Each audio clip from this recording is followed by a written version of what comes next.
শুক্রবার কল্যাণপুরের দশমীঘাটে খোয়াই নদীতে দেশীয় প্রজাতির মাছের চারা পোনা 1,44,000 ছাড়ার এক বিশেষ কর্মসূচিতে অংশগ্রহণ করেন কল্যাণপুর প্রমথনগর বিধানসভা কেন্দ্রের বিধায়ক পিনাকি দাস চৌধুরী। এই উপলক্ষে তিনি বলেন, 2018 সালের পর রাজ্যে বিজেপি নেতৃত্বাধীন সরকার গঠনের পর অন্যান্য ক্ষেত্রের মতো মৎস্য ক্ষেত্রেও নিরন্তর উন্নয়নমূলক কর্মসূচি গ্রহণ করা হয়েছে।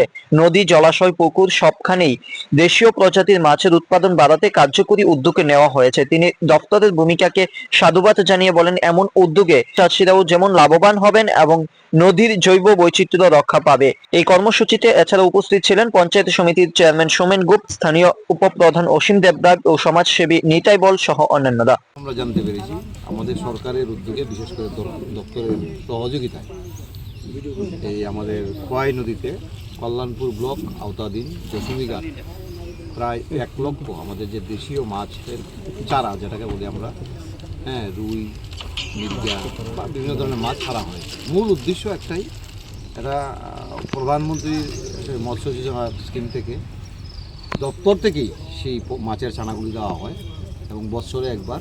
উদ্দেশ্য একটাই, ওই যে কথাটা বলল ম্যাডাম, যে আসলে দেশীয় মাছ কমে যাচ্ছে, তার যাতে শ্রীবৃদ্ধি ঘটে, তার জন্যই সেই উদ্যোগ। এবং এটা আমি লক্ষ্য করেছি, বিশেষ করে প্রয়াত এনসি দেববর্মা আমাদের 18 সালের সরকার আসার পরেই, তখন সময় ত্রিপুরা সরকার সেটা উদ্যোগ নিয়েছিলেন এবং এনসি দেববর্মা তখন মৎস্যমন্ত্রী ছিলেন, উনি প্রয়াত হয়েছেন।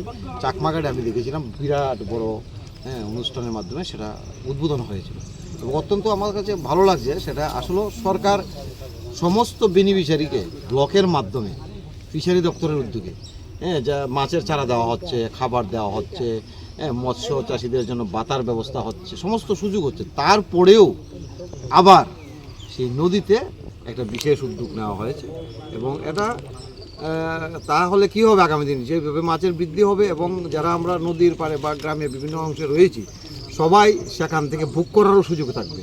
এ কাজে আমি বলবো আপনাদের মাধ্যমে আমাদের এলাকার মানুষকেও, যাতে এই নদী ঠিক আছে পুকুর না হলেও, যাতে অনেক সময় অনেকে মানে কি বলবো, ওষুধ উপায় অবলম্বন করে সেখানে নদীর মধ্যেও কিছু দেশীয় মাছ বা নদীর মাছ নষ্ট করার একটা, যারা অন্য চক্রে বিশ্বাসী, এগুলিও যাতে আমাদের এলাকার মানুষ লক্ষ্য রাখে এবং আমাদের সরকারের যে ভাবনা চিন্তাধারা, আগামী দিন যাতে আমরা সবাই মিলে সেটাকে নিয়ে যেতে পারি।